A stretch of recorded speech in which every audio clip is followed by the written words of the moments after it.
Assalamualaikum.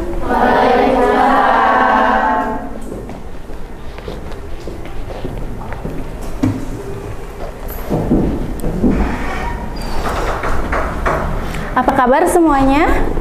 Baik. Alhamdulillah sehat semua ya? Ya. Seperti biasa, sebelum kita melakukan pembelajaran, alangkah lebih baiknya kita berdoa terlebih dahulu agar kita semua mendapatkan keberkahan ilmu. Silahkan KM-nya, Silvi. Sebelum awalnya kegiatan Bismillahirrahmanirrahim, alangkah baiknya berdoa di dalam hati. Sebelum kita belajar pengkondisian kelas terlebih dahulu, silahkan semuanya berdiri terlebih dahulu. Ya, rapihkan bajunya. Tengok kanan kiri depan belakang. Silahkan duduk kembali.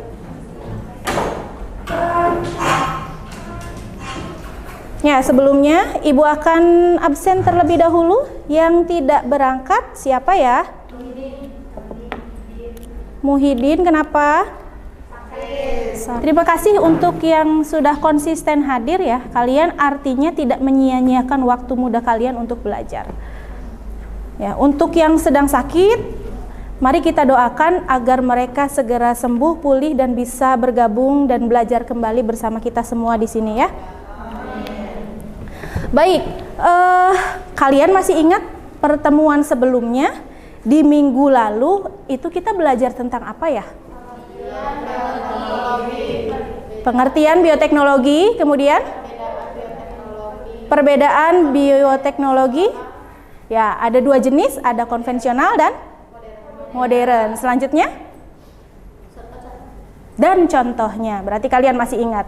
Nah, di pertemuan kali ini kita masih akan belajar tentang bioteknologi. Namun nanti ada perbedaan dari pertemuan yang sebelumnya. Ada satu hal yang tidak bisa kembali, yaitu waktu. Kalian sekarang ada di kelas 12 yang notabene sebentar lagi kalian akan ujian sekolah kan? Jangan menyia-nyiakan waktu, terutama waktu untuk belajar. Karena kalau kalian menyia-nyiakan waktu, terutama waktu untuk belajar, nanti kalian akan menyesal. Ya, karena waktu itu tadi saya katakan tidak bisa diulang kembali meskipun hanya 1 detik saja. Di sini dikatakan barang siapa tidak mau merasakan pahitnya belajar, ia akan merasakan hinanya kebodohan sepanjang hidupnya. Ya, belajar itu dari kita berada dalam ayunan sampai masuk ke liang lahat, baru kita selesai untuk belajar. Jadi jangan dikira bahwa Bapak dan Ibu guru berhenti belajar, tidak. Kami pun sama, kami juga tetap belajar. Nah, di sini ya, selain saya menyampaikan tentang motivasi ini, saya juga akan menyampaikan seperti biasa. Nanti di akhir akan ada reward untuk kalian. Ya, untuk anak-anak yang aktif dan kelompok yang aktif. Agen dan produk bioteknologi itu apa saja kira-kira? Silakan Mira. Agen yang digunakan di dalam Ya. Belajar bioteknologi itu manfaatnya atau perannya ada di bidang apa saja? Pangan? peternakan, kesehatan, Lingkungan. Oke. Ya. Nah, ini yang akan kita bahas hari ini. Ya, yang pertama di sini ada macam-macam agen dan produk bioteknologi. Ya, masih terbagi menjadi dua, ada konvensional dan modern. Kemudian manfaatnya tadi sudah disampaikan oleh teman kalian, ada bidang pangan, pertanian, peternakan, lingkungan, kedokteran, atau bisa juga disebut dengan kesehatan. Ya, dampaknya kalau kita berbicara dampak sudah pasti ada dampak positif, ada dampak negatif. Kompetensi dasar dan IPK-nya kita nanti akan belajar di sini. Kali ini ada dua kompetensi akhir. Kita akan merencanakan praktikum apa yang akan kita lakukan. Saya minta tolong untuk membaca tujuan pembelajaran kita hari ini. Semuanya? Baik, terima kasih semuanya. Ketika kita belajar tentang bioteknologi, maka kita harus tahu apa sih manfaat dari belajar bioteknologi itu. Manfaat untuk kalian semua itu apa? Yang pertama, kalian menambah wawasan. Utamanya, bioteknologi di sini dipaparkan bahwa untuk meningkatkan kesejahteraan manusia. Ya, seperti itu. Jadi nanti kalau misalnya kalian sempat ada waktu, kalian bisa loh menghasilkan pundi-pundi rupiah dari proses bioteknologi. Ya, kalian bisa membuat pupuk organik, ya, dan itu ya tidak memakan biaya yang banyak. Cukup hanya dengan limbah domestik yang setiap hari kalian atau ibu kalian hasilkan dari dapur kalian. Nah, ini ya agen biologi di bidang pangan. Di sini dijelaskan ada agen biologinya, ya, ada bahannya, enzimnya, kemudian cara mengingat-ingat bagaimana sih kita bisa membedakan produk bahannya ini, kemudian agen yang digunakan apa, hasil produk bioteknologinya apa. Perhatikan semuanya. Ya, di sini ada beberapa bahan yang sama bahannya. Di sini ada kedelai ya. Kedelai itu ada tempe, kemudian ada apa lagi? Kecap, kemudian ada tauco. Ya, itu sama-sama kedelai, ya.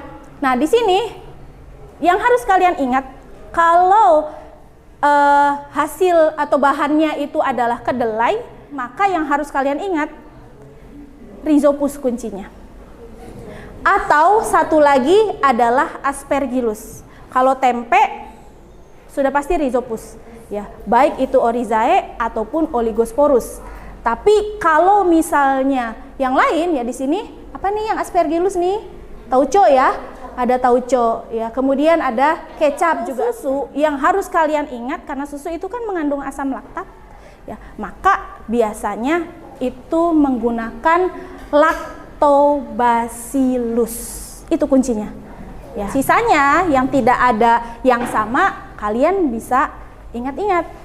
Sampai di sini paham ya? Paham. Oke, kita lanjut. Ada video nih. Mari kita simak bersama. Datang di channel Guru IPA. Pada kesempatan kali ini kita akan membahas mengenai penerapan bioteknologi dalam kehidupan, khususnya di bidang pangan. Bioteknologi pangan adalah bioteknologi yang digunakan untuk menghasilkan produk makanan dengan memanfaatkan mikroorganisme. Beberapa contoh produk bioteknologi di bidang pangan yaitu tapai, yogurt, keju, tempe, kecap, roti, dan minuman beralkohol. Terima kasih sudah menonton video ini. Ya, sampai di situ ada yang ditanyakan? Ayo, nggak apa-apa, siapa? Ya, boleh, Hatin. Apa perbedaan dan persamaan produk bioteknologi yang ditampilkan di depan? Terima kasih. Ada yang bisa menjawab? Silakan. Saya tidak rencana ingin menjawab tentang persamaan dan perbedaan produk bioteknologi. Boleh. Untuk persamaannya adalah sama-sama produk bioteknologi pangan konvensional dan dibuat dengan teknik fermentasi menggunakan mikroorganisme. Sedangkan perbedaannya adalah tape dan tempe, agen yang digunakan adalah jamur, sedangkan yogurt agen yang digunakan adalah bakteri. Ya, terima kasih.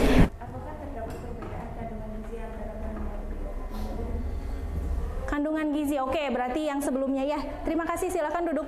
Teman kalian bertanya, apakah terdapat perbedaan kandungan gizi antara bahan yang digunakan untuk produk bioteknologi dengan hasil atau produk bioteknologi itu sendiri? Baik, pertanyaan itu nanti kita jadikan sebagai hipotesis. Kalian berdiskusi bersama dengan teman-teman kelompok kalian. Selanjutnya, mengenai vaksin atau bidang bioteknologi di bidang kesehatan, atau ditanyakan? Ya? Saya Nazwa dari kelas 3. Nazwa mau nanya apa? Dari paparan yang Ibu sampaikan bahwa banyak keuntungan dari bioteknologi di bidang pengobatan. Yang ingin saya tanyakan adalah, adakah kerugian atau kekurangan dari bioteknologi di bidang pengobatan? Baik, terima kasih. Silakan duduk. Beri tepuk tangan dulu untuk teman kalian. Ini pertanyaan yang luar biasa. Kenapa? Dari tadi Ibu kok memberi kami informasi itu hanya tentang keuntungan. Bagaimana teman-teman yang lainnya? Ada yang bisa menjawab apa dampak negatif dari bioteknologi di bidang pengobatan? Yang bisa menjawab, silahkan Silvi. Saya dari kelompok 2 Ya. menjawab pertanyaan yang tadi dibahas, yaitu penggunaan insulin hasil rekayasa bisa menyebabkan orang meninggal pada saat uji coba. Ya. Terus hasil rekayasa genetik diketahui mengandung gen yang resisten terhadap antibiotik. Ya, terima kasih. Ada lagi yang mau menjawab yang lain? Ya, Jui? Rekayasa jagung yang digunakan untuk unggas itu bisa mengakibatkan unggas mengandung RGMO, Iya. genetik modified organisme yang dikhawatirkan dapat membahayakan. Semuanya sudah duduk masing-masing dengan kelompoknya. Silakan kalian scan barcode di depan. Saya minta perhatian dulu sebentar sebelum kalian mengerjakan ILKPD-nya. Ya, di situ ada video terlebih dahulu yang harus kalian simak, yang harus kalian tonton, ya. Kemudian setelah kalian menyimak video yang ada pada ILKPD-nya, kalian silahkan berdiskusi, mencari sumber referensi yang lain juga boleh, kembali melihat videonya berulang-ulang juga boleh. Ya, kalian searching di Google, lihat di buku juga silahkan. Ya, di situ ada 5 pertanyaan uraian, ya, dan ada 5 pertanyaan di mana kalian dituntut untuk mencari jodoh, menjodohkan. Ya, kalian tarik garis mana yang tepat, ya, antara produk bioteknologi dengan agen bioteknologinya. Sampai di sini bisa dipahami? Bisa. Jangan lupa tadi ada pertanyaan dari teman kalian yang kalian jadikan hipotesis, yang kita jadikan hipotesis. Ya, itu juga kalian cari tahu. Ke ILKPD-nya, ditonton dulu videonya.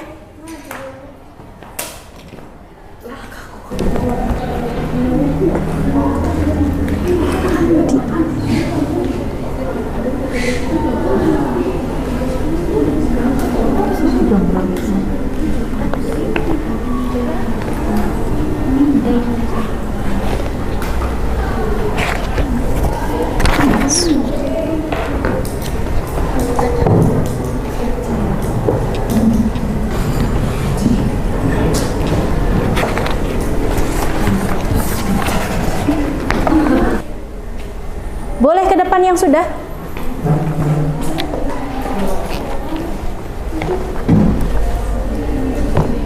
Agak ruwet.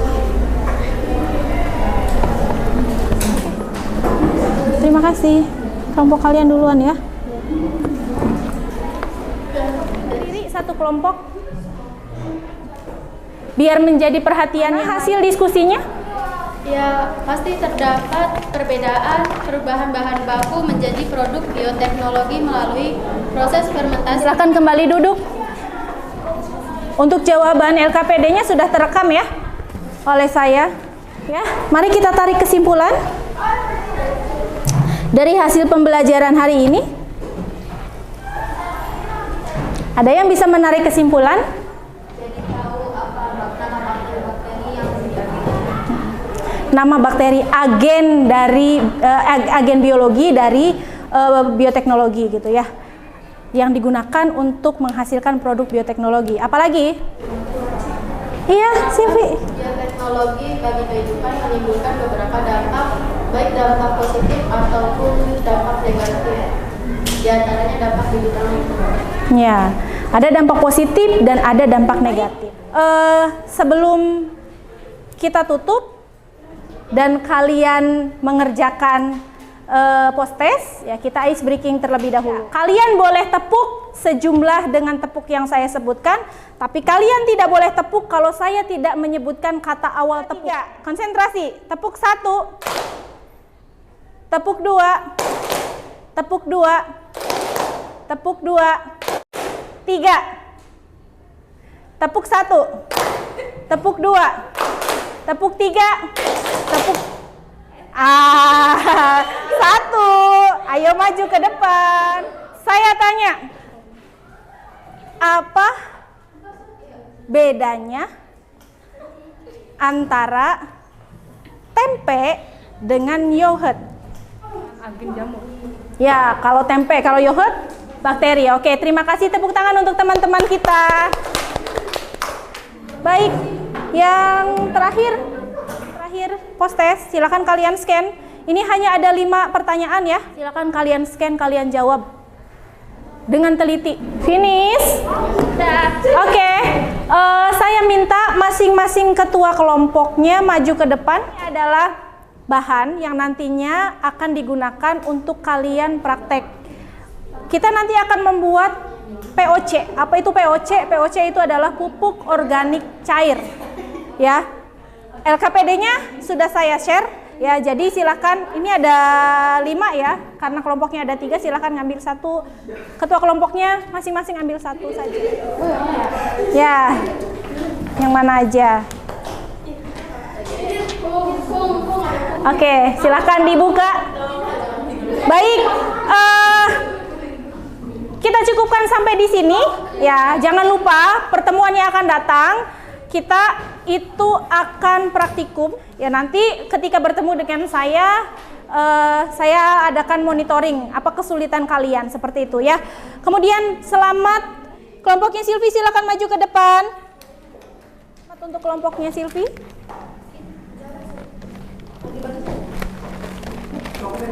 Silahkan diterima. Semoga itu membencut kalian untuk lebih rajin dan semangat lagi dalam belajar.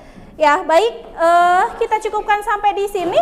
Ya, terima kasih. Mohon maaf atas segala kekurangan. Sebelum kalian pulang, silahkan berdoa terlebih dahulu agar kalian nanti selamat di perjalanan. Marilah kita berdoa dalam hati. Assalamualaikum warahmatullahi wabarakatuh. Waalaikumsalam warahmatullahi wabarakatuh.